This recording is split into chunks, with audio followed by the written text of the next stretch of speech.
आज जिस सीट की हम सबसे पहले बात करते हैं वो विधानसभा सीट है खगड़िया विधानसभा। खगड़िया विधानसभा की सीट क्यों बेहद खास है इस बार? क्या कोई नई वजह, कोई अलग वजह यहाँ नजर आती है? इसके साथ ही इसके रिकॉर्ड्स क्या है? फिलहाल तो कांग्रेस का कब्जा है, छत्रपति यादव यहाँ पर जीते हुए कैंडिडेट हैं, लेकिन इस बार क्या वही कैंडिडेट होंगे या फिर प्रत्याशी चेंज किया जाएगा? क्या कांग्रेस को ही ये सीट जाएगी? कई ऐसे सवाल हैं। इन सब के बीच इस सीट को स्कैन करना भी जरूरी है। रंजन, अगर खगड़िया को स्कैन करते हैं तो स्कैनर में क्या नजर आता है खगड़िया को लेकर? देखिए, खगड़िया विधानसभा क्षेत्र जो है वो बिहार में एक हैपनिंग विधानसभा क्षेत्र के रूप में आप कहिए उसे जाना जाता है। यहाँ के चुनाव पर सबकी निगाहें रहती हैं। जब आप खगड़िया विधानसभा सीट को स्कैन कीजिएगा तो आपको दिखेगा कि यहाँ जो पहला चुनाव हुआ था 1951 में, तब द्वारिका प्रसाद जो हैं वो यहाँ पर पहली बार चुनाव जीते थे। तो जो पहला विधायक खगड़िया के हुए वो हुए द्वारिका प्रसाद, कांग्रेस प्रत्याशी थे। फिर इसके बाद आप देखते हैं कि 1957 में खगड़िया में 2 विधायक चुने गए और दोनों ही कांग्रेस से ही थे। और फिर 1962 में जो है फिर से कांग्रेस को सफलता मिली। तो आप देखते हैं कि जो पहले 3 चुनाव खगड़िया में हुए उसमें कांग्रेस को 4 विधायक जो है वो मिल गए, क्योंकि 57 में 2 विधायक थे यहाँ पर, और केदार नारायण सिंह थे और साथ ही मिश्री सदा जो हैं वो 2 विधायक 1957 में चुने गए थे। लेकिन फिर उसके बाद आप देखिएगा कि यहाँ पर जो समाजवादी विचारधारा है वो यहाँ पर प्रवाहित हुई।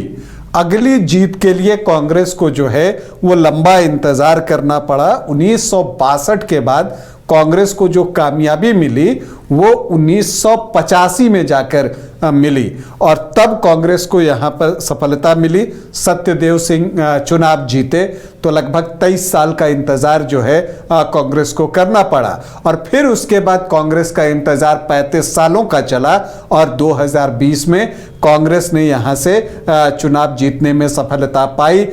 इस बीच आप देखती हैं कि बीजेपी को भी जो है एक बार सफलता मिलती है 1995 में, लेकिन ज़्यादातर अवसरों पर सोशलिस्ट पार्टियां ही, अलग अलग नाम की पार्टियां जो समाजवादी विचारधारा की पोषक पार्टियां हैं, वही यहाँ पर चुनाव जीतती रहीं।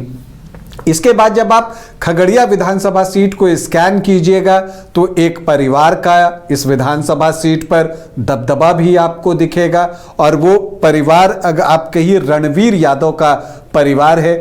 उनके चाचा राम शरण यादव ने इसकी शुरुआत की थी और वो 3 बार खगड़िया विधानसभा क्षेत्र से चुनाव जीतने में सफल रहे थे।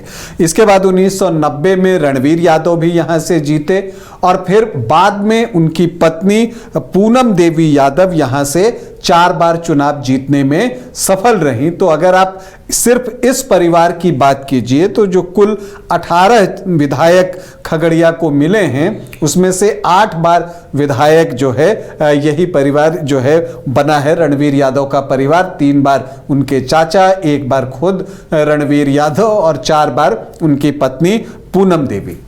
अब अगर आप खगड़िया विधानसभा को फर्दर स्कैन कीजिएगा तो एक और चीज दिखती है यहाँ पर कि खगड़िया में अब तक 9 यादव जो है विधायक बने हैं, यादव जाति से विधायक बने हैं।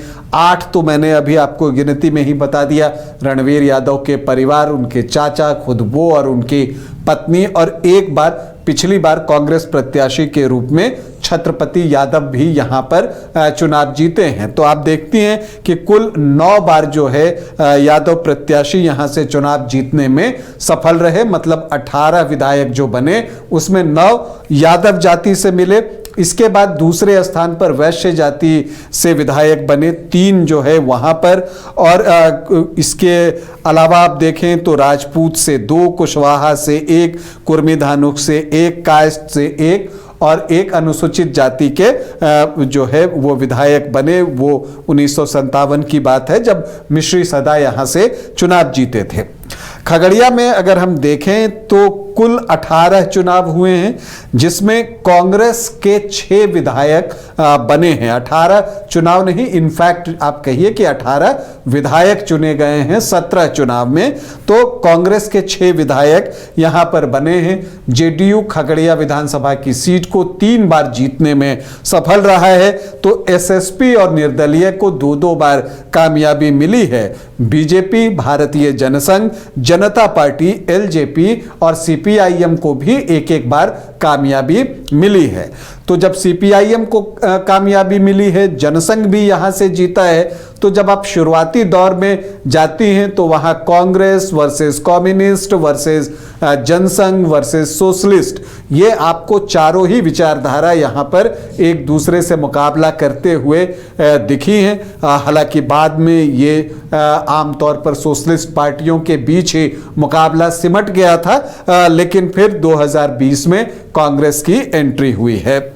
सर्वाधिक जीत की बात करें तो पूनम देवी यादव ने सर्वाधिक 4 बार यहां से चुनाव जीता है व्यक्तिगत रूप से, और राम शरण यादव को यहां पर 3 बार कामयाबी मिली है। अब अगर हम आखिरी 3 चुनाव पर यहां खगड़िया में गौर करें तो 2010 में पूनम देवी यादव तब सिटिंग विधायक थी जेडीयू की, और वो जेडीयू के टिकट पर ही चुनावी मैदान में उतरती हैं, और उनके सामने एलजेपी से सुशीला देवी थी और निर्दलीय धर्मेंद्र कुमार चुनाव लड़ रहे थे। तो एक ट्रायंगुलर फाइट होती है, और वहां पर 48,841 वोट, लगभग 43% वोट जो है पूनम देवी को आता है, 42.91। सुशीला देवी दूसरे स्थान पर थी, उनको 21,988 वोट आता है, 19.32% वोट। और धर्मेंद्र कुमार जो निर्दलीय चुनाव लड़ रहे थे, उनको 15,000 वोटों के आसपास आता है, 13.39% वोट। तो इस ट्रायंगुलर फाइट में पूनम देवी यादव 26,853 वोटों से चुनाव जीतती हैं। 2015 में बिहार की राजनीति ने एक करवट ली थी, उसके जरिए जो है जेडीयू, आरजेडी, कांग्रेस एक ही फोल्डर में आ गए थे, महागठबंधन नाम से चुनाव हो रहा था। और लेकिन चूंकि ये जेडीयू की ट्रेडिशनल सीट जैसी बन गई थी, तो यहां से जेडीयू को ही लड़ने के लिए महागठबंधन ने कहा, और पूनम देवी यादव एक बार फिर से चुनावी मैदान में उतरी। इस बार जो है उनके सामने हम सेकुलर ने प्रत्याशी दिया राजेश कुमार को, मतलब कि रोहित कुमार को, और मनोहर कुमार यादव जैप लोकतांत्रिक के टिकट पर चुनावी मैदान में उतरे। फिर से ट्रायंगुलर फाइट हुई, और इस ट्रायंगुलर फाइट में पूनम देवी यादव को 64,767 वोट मिले, मतलब 46.43% वोट। राजेश कुमार मतलब रोहित कुमार को आए 39,202 वोट, और जैप लोकतांत्रिक के जो प्रत्याशी थे मनोहर कुमार यादव, उनको आए 12,791 वोट, मतलब 9.17% वोट। तो यहां पर पूनम देवी यादव जो है फिर से जो है चुनाव जीतती हैं 25,565 वोटों से। लेकिन 2020 में एक बार फिर से राजनीति ने करवट लिया बिहार की, और इस बार जो है जेडीयू वहां से निकलकर वापस एनडीए फोल्डर में आ गया। लेकिन जैसा मैंने कहा, परंपरागत सीट जेडीयू की ही प्रत्याशी उतरी, पूनम देवी यादव ही उतरी। सामने इस बार कांग्रेस ने छत्रपति यादव को चुनावी मैदान में उतारा। दरअसल छत्रपति यादव के जो पिता हैं वो राजेंद्र प्रसाद यादव, पूर्व मंत्री, वो हसनपुर से चुनाव लड़ा करते थे। लेकिन आपको याद होगा कि 2020 में तेज प्रताप यादव जो है वो हसनपुर से लड़े थे। तो यही वजह है कि छत्रपति यादव को खगड़िया आना पड़ा, लेकिन उनका आना सार्थक रहा, उनके लिए भी और उनकी पार्टी के लिए भी, उनके गठबंधन के लिए भी। पूनम देवी यादव को आए 43,980 वोट, 29.2% वोट। तो उनके वोटों में जबरदस्त डेंट लगा, और डेंट लगाया किसने? जो 2020 का ट्रेंड था, जहां जेडीयू वहां एलजेपी ने कद्दावर नेता को चुनावी मैदान में उतार दिया, रेणु कुमारी कुशवाहा को, और वो 20,719 वोट लेकर आ गई, 13.7% वोट। और सिर्फ रेणु कुमारी की वजह से पूनम देवी यादव को हार झेलनी पड़ी। छत्रपति यादव 46,980 वोट मतलब 31.1 वोटों के साथ जो है चुनाव जीतते हैं। बहुत क्लोज फाइट तब भी हुई थी। 3,000 वोटों की जीत छत्रपति यादव की थी। मनोहर कुमार यादव एक बार फिर से पप्पू यादव की पार्टी से चुनावी मैदान में थे और तब उनको 11,500 वोट आए थे, 7.7% वोट। तो एक लंबे समय के बाद पूनम देवी को भी हार का सामना करना पड़ा और जेडीयू को भी करना पड़ा। लेकिन अब सवाल उठता है कि 2025 में क्या होगा, और 2025 की वजह से खगड़िया अभी जो है वो इंटरेस्टिंग बना हुआ है। बीच में खबर आई थी 2024 में कि पूनम देवी कांग्रेस में शामिल हो गई हैं, लेकिन अब जब आप उनके सोशल मीडिया पेज को विजिट करेंगी तो वहां आपको दिखेगा कि ऐसा लग रहा है कि वो उनकी वापसी जेडीयू में हो चुकी है और जेडीयू से वो टिकट की प्रबल दावेदार भी हैं। तो एक ये दिखता है, जेडीयू से एक अमित कुमार सिंह हैं, वो भी यहां पर प्रयास करते हुए दिख रहे हैं। लेकिन पिछला जब 2020 में चुनाव हुआ था तो खगड़िया लोकसभा के अंतर्गत जो 6 विधानसभा की सीटें हैं उनमें से बीजेपी को एक सीट भी नहीं मिली थी सीट शेयरिंग में। सिर्फ जो है वीआईपी सिमरी बख्तियारपुर में चुनाव लड़ी थी। लेकिन इस बार बीजेपी की इच्छा है कि खगड़िया लोकसभा के अंतर्गत जो 6 विधानसभा की सीटें हैं उनमें से उसे एक रिप्रेजेंटेशन मिले, एक सीट पर वो चुनाव लड़े। और ऐसे में उसका दावा खगड़िया पे बन रहा है। वो खगड़िया में चुनाव जो है वो लड़ना चाहती है, क्योंकि जो अलौली है वहां पर एलजेपीआर की नजर लगी हुई है। पिछली बार 5 सीट पर जेडीयू लड़ा था, लेकिन इस बार ऐसा लगता है कि बीजेपी और एलजेपीआर जो है उसकी एक एक सीट की डिमांड होगी।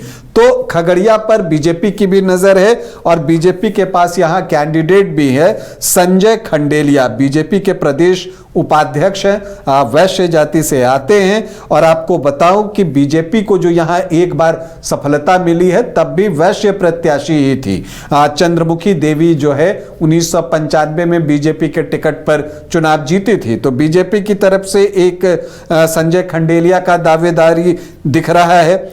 आरजेडी से कई दावेदार हैं। देखिए, एक तो छत्रपति यादव हैं ही जो कि यहां से चुनाव पिछला जीते थे, लेकिन एक चर्चा ये भी है कि चूंकि जो बगल में बेलदौर की सीट है वो चर्चा ये है कि वहां से वीआईपी चुनाव लड़ सकती है। तो ऐसी परिस्थिति में पिछली बार वहां से कांग्रेस लड़ी थी। चंदन यादव जो है कांग्रेस के कैंडिडेट थे, लोग कहते हैं कि राहुल गांधी के करीबी हैं, तो उनको तो टिकट मिलेगा। तो हो सकता है उनको खगड़िया शिफ्ट किया जाए। और चूंकि तेज प्रताप यादव ने जो है वो हसनपुर छोड़ दिया है या छोड़ नहीं भी दिया है, तो अब वो आरजेडी में नहीं है, वो महुआ से चुनाव लड़ेंगे, इस बात की उन्होंने घोषणा कर दी है। हालांकि हसनपुर से नहीं लड़ेंगे ऐसा उन्होंने अब तक कहा नहीं है। कई बार वो कहते हैं मैं दोनों जगह से लड़ सकता हूं। तो लेकिन आरजेडी वहां से नहीं लड़ रहा है। तो चूंकि छत्रपति यादव पिछली बार भी हसनपुर से ही लड़ना चाहते थे, तो क्या ये हसनपुर शिफ्ट हो जाएंगे ये अभी पता नहीं है। वैसे छत्रपति यादव फिलहाल खगड़िया में जनसंपर्क करते हुए देखे जा रहे हैं। तो ये दावेदार हैं। अब अगर हम यहाँ के जातीय समीकरण की तरफ बढ़ें तो जो एक अनुमान पर आधारित है, जो अनुसूचित जाति के वोटर्स हैं 13.56%, मुस्लिम 10.5%, यादव 15 से 16%, तो जो MOI है वो 26 से 27% है, राजपूत 2 से 3%, भूमिहार 5 से 6%, ब्राह्मण 1.5 से 2%। तो जो सामान्य जाति का जो मत प्रतिशत है वो आपको सिंगल डिजिट में ही है, 8 से 9% के आसपास। जो कोयरी कुर्मी को अगर आप जोड़ लें तो वो 10 से 12% और वैश्य 12 से 13%। तो अगर आप यहां पर देखें, हाँ यहां पर भी मल्लाह वोटर्स की संख्या अच्छी है, 6 से 7%, कोई 8% तक भी कहते हैं। धानुक भी यहां पर हैं 2 से 2.5%, और अदर ओबीसी ईबीसी की बड़ी संख्या है 13 से 14%।